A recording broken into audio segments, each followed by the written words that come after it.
In emphasizing mindfulness practice and compassionate living, it is a way of life rooted in awareness and kindness.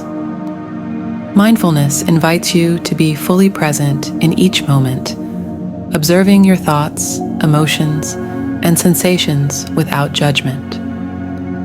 Through mindfulness, you cultivate a deep understanding of yourself and the world around you. Compassionate living, on the other hand, calls for extending this awareness and understanding to others.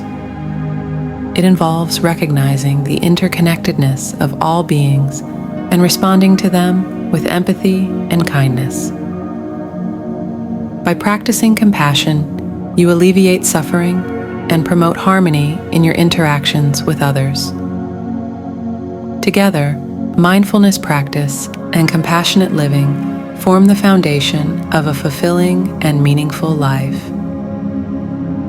They empower you to navigate life's challenges with grace and wisdom, fostering inner peace and cultivating a more compassionate world for all beings.